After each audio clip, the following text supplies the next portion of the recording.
Let's talk about my 132K a month team structure that I use to scale up my content agency. So this is a Stripe screenshot. This isn't recurring revenue, and also this is in Canadian dollars. So that's why I always say 132K, but in Canadian it was like 190. Anyways, this is what it looks like. Okay, I blurred everything just so you can actually keep watching, but let me delete the first one. This is the most important role, the ops manager.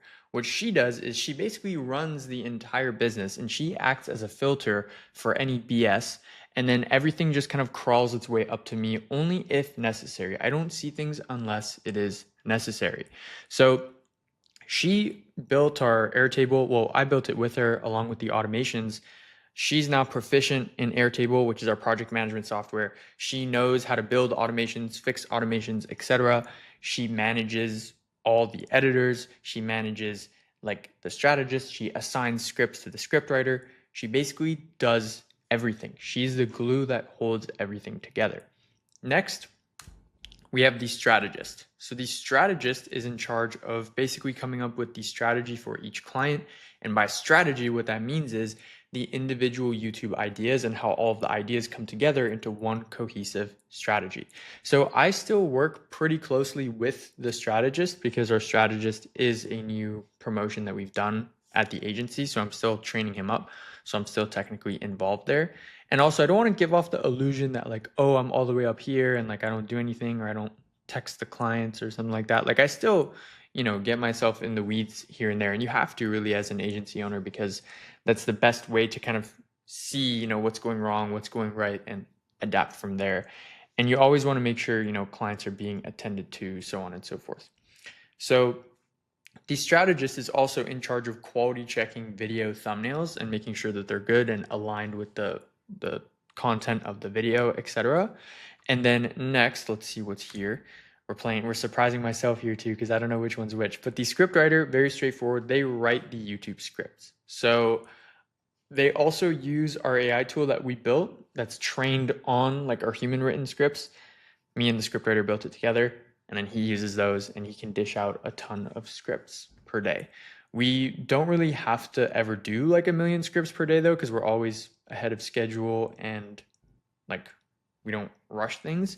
But it's just good to have the AI tool there because usually it gives you the base, you build on top of it a little bit, and then you're good to go. Hey guys, real quick, if you want to get a ton more free stuff from me, I have a group linked in the description. It's going to be the second link. I have free assets in there and a link to all my videos and extra resources, my sales script, ton of cool stuff. But also, if you want to work with me one-to-one and just have direct access to me, steal all my systems, all my automations, and then also get access to a killer group of content agencies, just hit the first link in the description. But that's it, back to the video.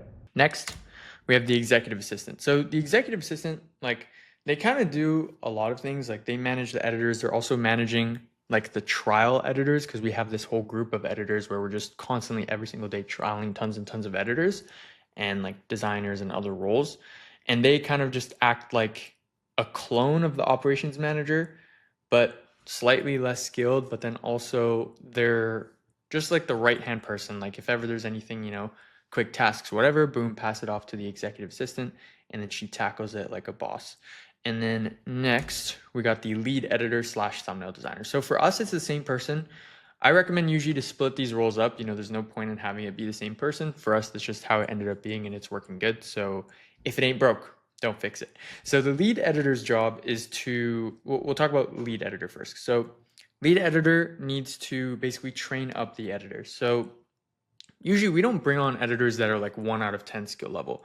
We always want to make sure they already have a base. So they're already like 7 out of 10, 8 out of 10, and they just need that extra like 1 to 2 points to kind of reach the top caliber.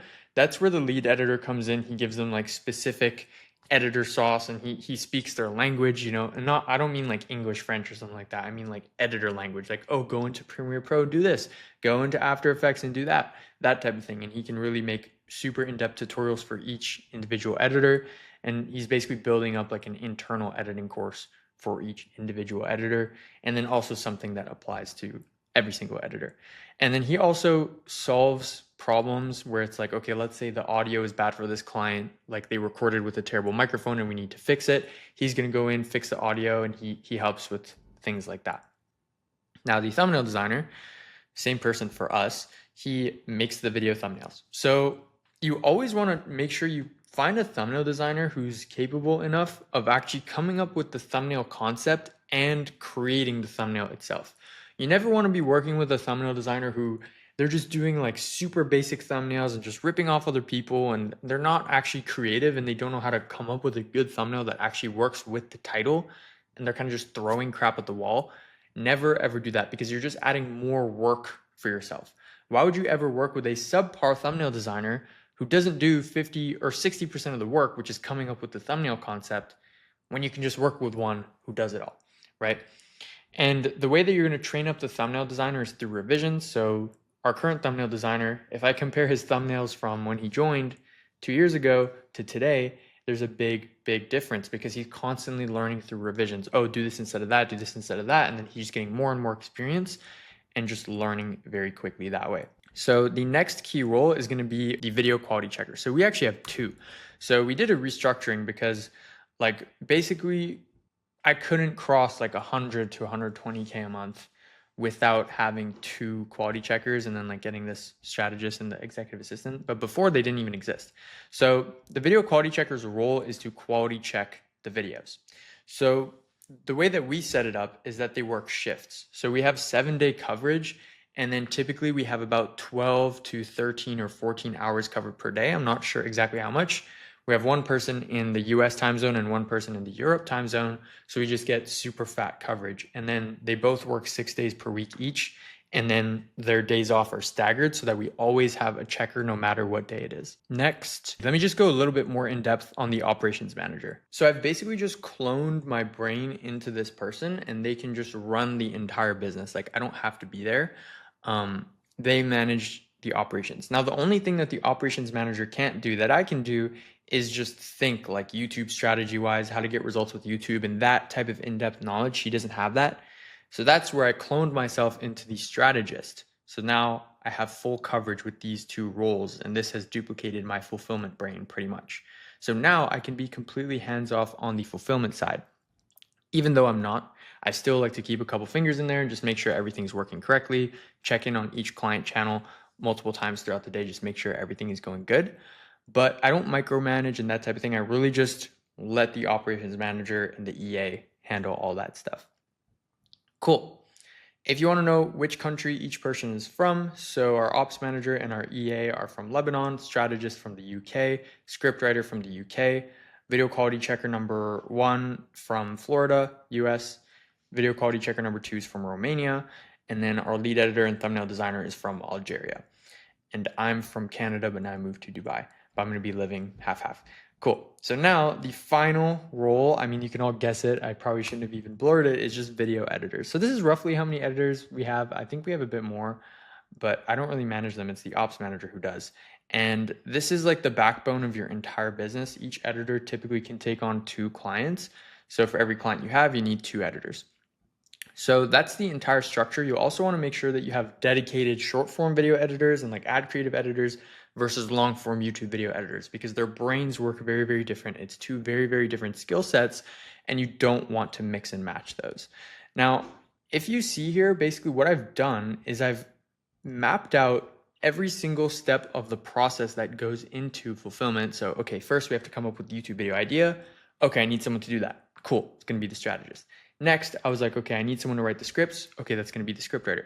Next, I was like, oh, I'm spending a lot of time video quality checking. So boom, let's get some video quality checkers. Oh, I'm spending a lot of time ops managing. Boom, I'm gonna get to ops manager. Like you see, basically you need to delegate in terms of what's taking up the most time.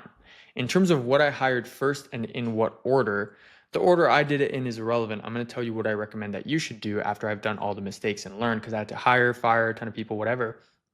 Ideally, you can get some sort of person who's like a scriptwriter strategist hybrid first, because they can also help you with your outreach and creating free assets for reaching out to clients.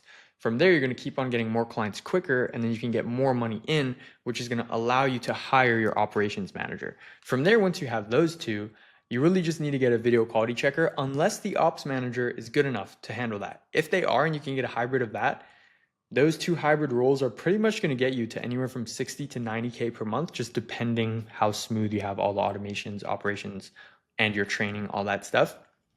But once you cross 90 is when you have to like start splitting up the roles.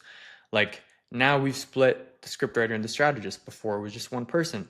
Now I got the executive assistant for my ops manager. And then now we also got 2 checkers just because we're getting ready to just like double how many clients we're working with. So we essentially needed to duplicate everybody on the team, not only including myself, but including like the actual people on the team. So we have 2 checkers, 1 writer, 1 strategist. The EA is a duplication of the ops manager, and you get the gist. So now that everyone's duplicated, I can essentially duplicate also the amount of editors we're working with, which is also going to allow me to double the amount of clients we're working with. The key formula is to just audit your time and then figure out what's taking up the most of your time, passing that off to other people and training them up. But also, an underrated thing is just buying back mental bandwidth, because back around the time I was doing like 50K a month. This was like November 2023, and I was still doing the quality checking, and it was just brain numbing. Like, I hated video quality checking videos, but as soon as I got the checker right around 50 to 60K a month, that was like the game changer for me and allowed me to push up towards 90K a month within the span of like 60 to 90 days. And it was because I didn't have to do that activity that I really, really despised.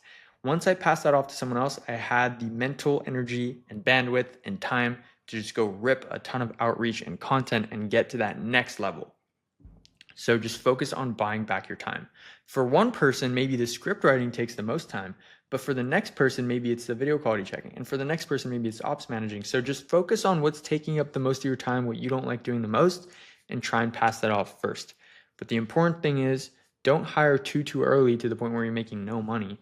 Like, you should start to look at hiring these roles here around like 20K a month. But before that, it should pretty much be you doing everything, maybe 15 at the lowest, but otherwise it should just be you doing it.